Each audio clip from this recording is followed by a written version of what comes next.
Alright, let's just talk a little bit more about nailing on the cross. I think we should try to picture that the Jews, although they might have been responsible in the story for nailing Jesus on the cross, when it comes down to it, the Christians have actually nailed Jesus on the cross. The Roman Catholic Church took this Jesus Christ idea, this concept, maybe it actually happened, maybe he hung on the cross for a few hours. In the story, that's what happened. He hung on the cross for 3 or 6 hours, and then they took him to a tomb, a brand new tomb that had never been used, and 2 days later they didn't find him in there.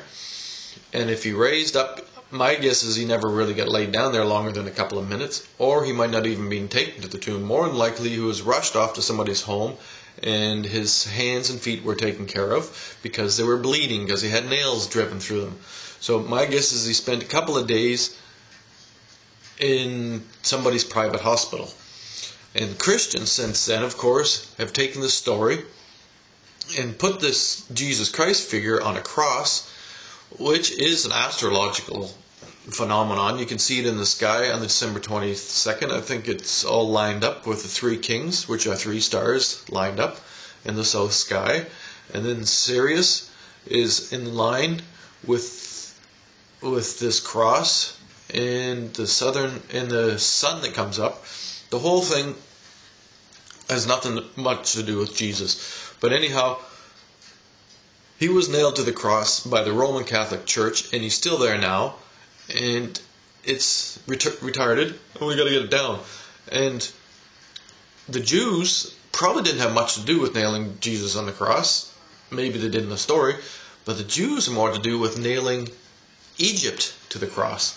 When you read the story of the Torah, the first 5 books of the Bible, they're completely and utterly a slanderous attack on Egypt. Now, I'm not saying that Egypt doesn't deserve a slanderous attack, because they also had their pharaohs, and the pharaohs were representing the embodiment of God. And it was a little bit more clear that it was the sun, and the sun god. But it's also a lie that people are not embodied gods. I mean, we all are, but no one's more embodied than other people. We're all spit out from the sun. The planet Earth was spit out from the sun. Everything in our solar system, unless it's from another solar system, which I don't think there's much of that shit going on, most of it is, probably all of it, has been spit out by the sun. And it circles around the sun, and the planet Earth has been probably spit out at least 6 billion years ago, maybe 8 billion years ago, and ultimately we are children of the sun, and we're probably, you could say that we're grandchildren of the sun. Our mother would be the planet Earth, and our grandmother the sun, and we'll say that dad is Jupiter, and without Jupiter we'd be hit a lot more by, what would you call, asteroids and whatnot. You could call them pesty pricks or something, I don't know. But even meteorites and comets and whatnot, when it changes things, it isn't necessarily all bad. If the dinosaurs haven't been wiped out, most of them, we wouldn't have so much space. And now that we're here wiping out everything, we got more space for viruses that like human beings. So maybe the viruses will take over. No, I don't think so. I think we'll start to figure out that viruses are our biggest danger.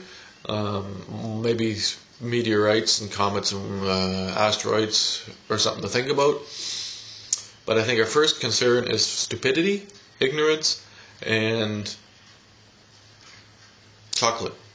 And I think I got a chocolate Easter bunny that I had from last year, and when my friend comes over to fix my computer, we're going to slaughter the Easter bunny and eat it.